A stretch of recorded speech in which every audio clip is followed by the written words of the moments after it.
అనగనగా ఒక చిన్న ఊరిలో అమర్నాథ్, విజయ్ అనే మంచి మిత్రులు ఉండేవారు. వారు చిన్నప్పట్నుండి ఒకే పాఠశాలలో చదువుకున్నారు. ఇప్పుడు ఇద్దరూ కలిసి ఒక బట్టల దుకాణాన్ని మొదలుపెట్టారు. ఇద్దరూ రోజూ సైకిల్ మీద కూర్చుని రోజంతా బట్టలమ్ముతూ డబ్బులు సంపాదించేవారు. ఒకసారి శీతాకాలంలో పక్క ఊరిలో బట్టలమ్మడానికి ఎప్పట్లాగానే ఇద్దరూ సైకిల్ మీద వెళ్లారు. ఒక ఇంటి బయట చలితో వణికిపోతున్న ఒక ముసలావిడని చూశారు. అమర్నాథ్కి ఆ ముసలావిడని చూసి ఎంతో జాలి కలిగింది. తన బట్టల సంచిలోంచి ఒక వెచ్చటి సాలువా తీసి ఆమెకు కప్పాడు. ఆ ముసలావిడ ఆశీర్వదిస్తూ, మీ ఇద్దరిపై ఆ వినాయకుడి కృప ఎల్లప్పుడూ ఉండాలి. మీరు ఎప్పుడూ సుఖంగా ఉండాలి. ఒక్క నిమిషం ఆగు బాబూ అని ఆ ముసలావిడ ఇంటి లోపలికి వెళ్ళి ఎంతో అందమైన వినాయకుడి ఇత్తడి విగ్రహాన్ని తెచ్చి ఇచ్చింది. ఆ విగ్రహాన్ని అమర్నాథ్కి ఇస్తూ, నా వినాయకుడి విగ్రహాన్ని ఈరోజు నీకిస్తున్నాను. ఎంతో శ్రద్ధగా పూజించు.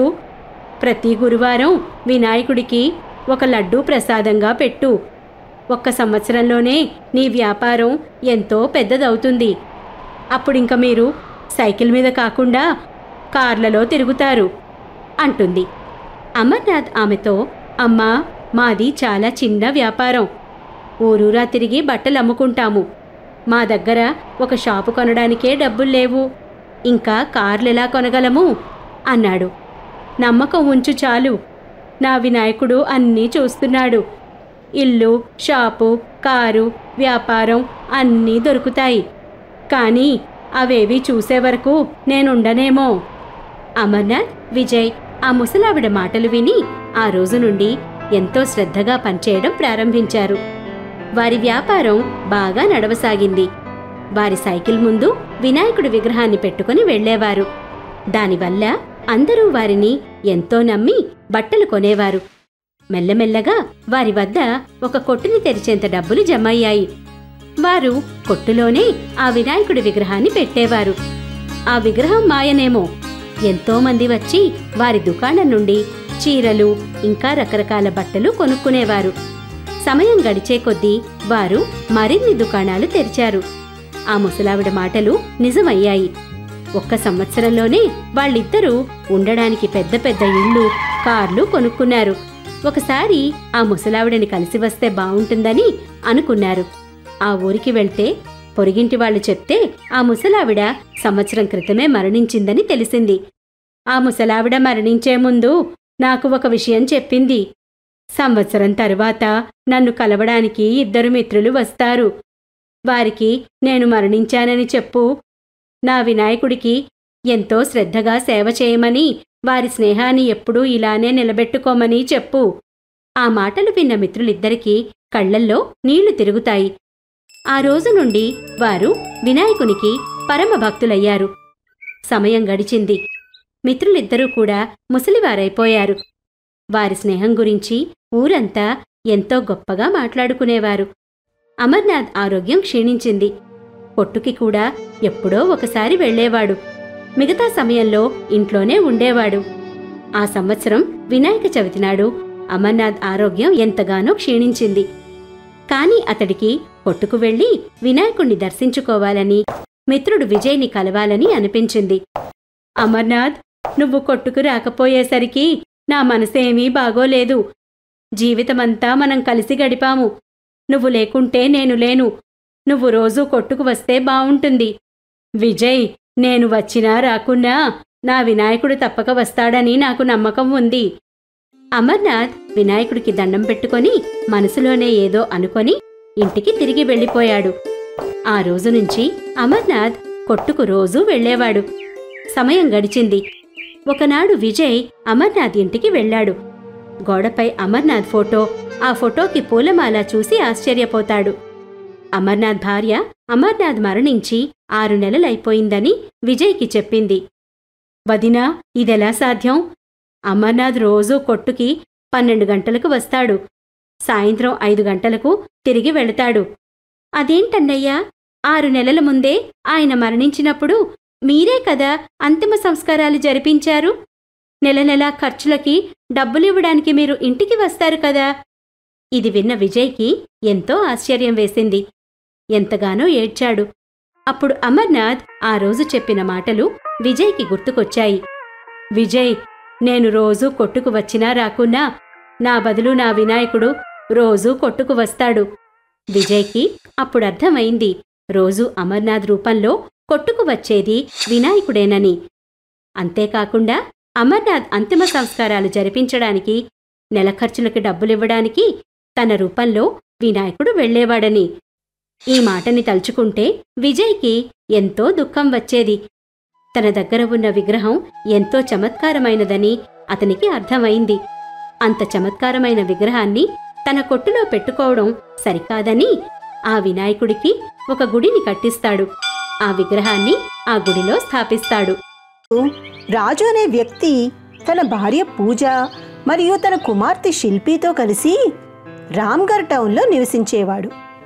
అతను గణేశుడికి గొప్ప భక్తుడు. అతను ప్రతి పనిని వినాయకుడి పేరు చెప్పి ప్రారంభించేవాడు. తను పానీపూరి వ్యాపారంతో జీవనం సాగించేవాడు. అతను తన వ్యాపారంలో బండిపైన కూడా వినాయకుని విగ్రహాన్ని పెట్టి ప్రతిరోజు ఉదయం పూజ చేసేవాడు. అంతేకాకుండా వినాయకునికి మొదటి పానీపూరిని నైవేద్యం పెట్టి ఇలా అనేవాడు, జై గణేష్ భగవాన్ జీకి జై, నీ కృపనాపై చూపించు తండ్రి అని ప్రార్థించేవాడు. రాజుతో పాటు తన పక్కనే సంజు కూడా పానీపూరి బండి నడిపేవాడు. పైగా రాజు విశ్వాసాన్ని ఎప్పుడూ ఎగతాళి చేసేవాడు. సంజు నవ్వుతూ ఇలా అనేవాడు, నీకు మతిపోయిందా రాజు, అనవసరంగా ఒక పానీపూరిని వృధా చేస్తున్నావు, హా అని నవ్వేవాడు. ఒకవైపు రాజు తన పానీపూరి తయారీకి మినరల్ వాటర్ని ఉపయోగించగా సంజు పరిశుభ్రత గురించి అస్సలు శ్రద్ధ వహించలేదు. కానీ ఇప్పటికీ సంజు అమ్మకాలు రాజు అమ్మకాల కంటే చాలా ఎక్కువగా ఉండేవి. ఎందుకంటే అతను పానీపూరిని చాలా తక్కువ ధరకి అమ్మేవాడు. సంజు ఇలా అంటూ అందరినీ పిలిచేవాడు, రండి రండి, రుచికరమైన పానీపూరిని చౌకగా తినండి మరియు మనస్సును రిఫ్రెష్ చేసుకోండి. ఇంత తక్కువ ధరకు పానీపూరి ఎక్కడా లభించదు. రండి రండి, తనివి తీరా తినండి అని పిలిచేవాడు. రాజు అది చూసి, అయ్యయ్యో, ప్రజలు ఎంత మూర్ఖులు, చౌకగా ఉండాలనే ఉద్దేశంతో వాళ్ళ ఆరోగ్యాన్ని దెబ్బతీసుకుంటున్నారు. ఇంకొంచెం డబ్బు ఎక్కువ చెల్లించినా సరే ఆరోగ్యకరమైన పానీపూరిని తింటే బాగుండును కదా అని అంటూ ఉండేవాడు. వినాయకునికి ఇలా దండం పెట్టుకునేవాడు కూడా. నేను పానీపూరిని బాగా తయారు చేస్తున్నప్పటికీ ఎవరూ నా వద్దకు రావటం లేదు. పరిశుభ్రత విషయంలో కూడా నేను చాలా జాగ్రత్తలు తీసుకుంటున్నాను అని అంటూ ఉండేవాడు. ఇలా ఉండగా ఒకరోజు రాత్రి రాజు తన ఇంటికి తిరిగి వస్తాడు. రాజు భార్య చాలా కాలంగా అనారోగ్యంతో ఉంటుంది. రాజు ఇలా అడుగుతాడు, పూజ, ఏమి జరిగింది, ఈరోజు కూడా నీకు ఒంట్లో బాగుండినట్లేదు. అప్పుడు శిల్పి అంటుంది, నాన్న, అమ్మకు అస్సలు బాగోలేదు నాన్న, ఉదయం నుండి విపరీతమైన దగ్గుతో బాధపడుతోంది నాన్న అంటుంది. అప్పుడు ఆ రాజు, చింతించకు పూజ, నేను నీకు త్వరలో మంచి వైద్యం చేయిస్తాను. అప్పుడు పూజ అంటుంది, నా వల్ల అవ్వటం లేదండి, ఈ బాధను పడటం, దీనికన్నా చనిపోవటం మేలనిపిస్తోంది అని బాధపడుతుంది. అప్పుడు రాజు, అలాంటి అశుభం మాట్లాడకు పూజ, గణపతి బప్పా ఉన్నారుగా, వారు ఖచ్చితంగా ఏదో ఒకటి చేస్తారు, మనని కాపాడతారు అంటూ భగవంతుణ్ణి ప్రార్థిస్తాడు. ఇలా ఉండగా రాజు పానీపూరి వ్యాపారం అంతగా జరగక చాలా కష్టంగా ఉండేది. భోజనానికి కూడా ఇబ్బంది పడేవారు. ఒకరోజు రాజు పానీపూరి బండి దగ్గర నిలబడి ఉన్నప్పుడు అతని కుమార్తె అతని వద్దకు పరిగెత్తి వచ్చి, నాన్న, నాతో త్వరగా రండి అంటుంది. రాజు, ఏమైంది తల్లి, అమ్మ ఆరోగ్యం బాగాలేదా అని అడుగుతాడు. అందుకు శిల్పి, అమ్మ బాగానే ఉంది నాన్న, కొంతమంది మన ఇంటిని పగులగొడుతున్నారు అని చెబుతుంది. అప్పుడు రాజు త్వరగా తన ఇంటికి చేరుకుంటాడు. అక్కడ ఇంటి యొక్క సామాన్లతో బయట నిలబడి ఉన్న పూజను చూస్తాడు. ఆ వెంటనే ఆ పక్కన పడి ఉన్న వినాయక విగ్రహాన్ని కూడా చూస్తాడు. అప్పుడు రాజు, ఓ పూజ, నువ్వు నా గణేశుని పట్టించుకోనే లేదు అని అంటాడు. పూజ అంటుంది, క్షమించండి, ఈ హడావిడిలో నేను గమనించనే లేదు. ఈ వ్యక్తులు మన ఇంటిని ఎందుకు పగులుగొడుతున్నారు అని అడుగుతాడు రాజు. మన ఇల్లు ప్రభుత్వ భూమిలో ఉందని వారు అంటున్నారు, అందుకే ఖాళీ చేయమంటున్నారు. అయ్యో దేవుడా, ఇప్పుడు మనం ఎక్కడికి వెళ్తాము అని బాధపడుతుంది పూజ. రాజు అంటాడు, ఒకటి, ఇప్పటికే ఆహారం కోసం అవస్థపడుతున్నాం, ఇల్లు కూడా పైనుండి లాక్కోబడింది, మనం ఒక అద్దె ఇంటిని తీసుకుందాంలే అని అంటాడు. కానీ అద్దె చెల్లించడానికి మన దగ్గర డబ్బు లేదు కదా, గణపతి మప్ప మన్ని ఆదుకోవాలి అని అనుకుంటాడు. రాజు సమీపంలోనున్న గణేష్ ఆలయానికి వెళ్ళి పూజారి గారిని ఇలా ప్రార్థిస్తాడు. పూజారి గారు, మా ఇల్లు మా నుంచి లాక్కోబడింది, మమ్మల్ని కొన్ని రోజులు ఆలయ ధర్మశాలలో ఉండనివ్వగలరా అని అడుగుతాడు. లేదు నాయనా, నేను దీన్ని చెయ్యలేను, ధర్మశాల దారి తప్పేవారి కోసం, మీరు ఇక్కడ ఎలా ఉండగలరు అని అంటారు. ఇలా రాజు రోజంతా తిరుగుతూ ఇంటిని వెతుక్కోసాగాడు. కానీ ఉండటానికి ఏమీ లేనప్పుడు అతను ఒక గుడారం వేసుకొని దానిలో జీవించటం ప్రారంభిస్తాడు. ఇలా జరుగుతుండగా ఒకరోజు అతను పానీపూరి అమ్ముతున్నప్పుడు గణేశుని వేషధారణలో ఒక వ్యక్తి అక్కడకు వచ్చి సంజు వద్దకు వెళ్ళి ఇలా అడుగుతారు, అన్నా, గణేష్ గారికి పానీపూరి తినిపించండి, ఇది గొప్ప పుణ్యం అవుతుంది అని అడుగుతారు. అప్పుడు సంజు పరిహాసంగా నవ్వుతూ, హాహాహా, గణేష్ జీకి పానీపూరి కావాలా, డబ్బులు ఉన్నాయా లేక ఊరికే అడుగుతున్నారా అని అంటాడు. గణేశుని వేషంలో ఉన్న ఆ వ్యక్తి, లేదు లేదు, నా వద్ద డబ్బు లేదు అని అంటారు. అప్పుడు సంజు, అయితే వెళ్ళు, ఇక్కడి నుండి వెళ్ళు, ఎక్కడి నుండి వస్తారో ఇలాంటి వాళ్ళు అని అంటాడు.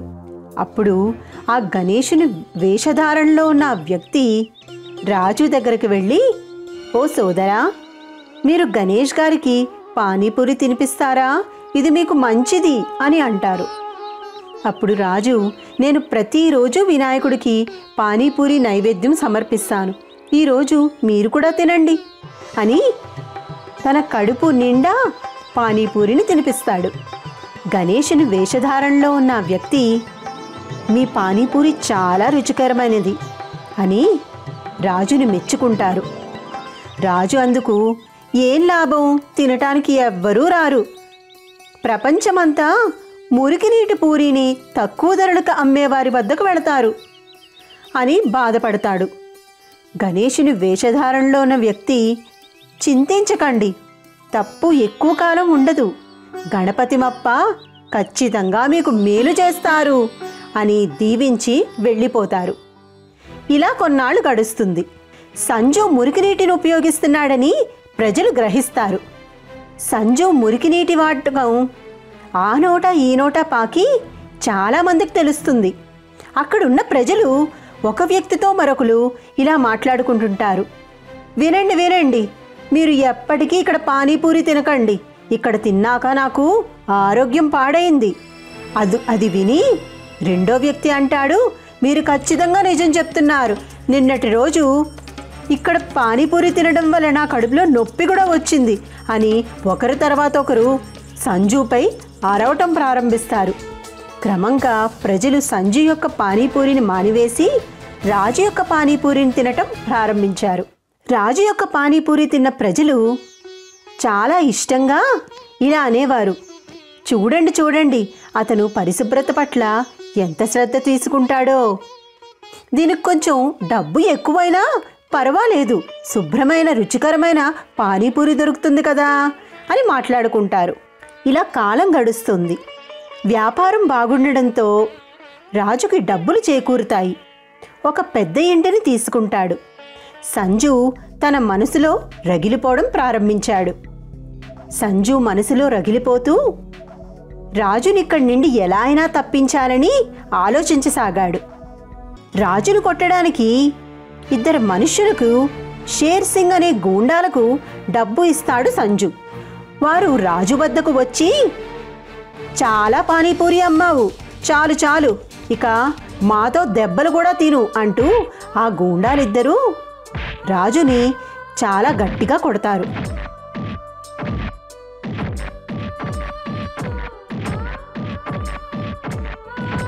దెబ్బలు తిన్న రాజుని ఆసుపత్రిలో చేర్పించాల్సి వస్తుంది.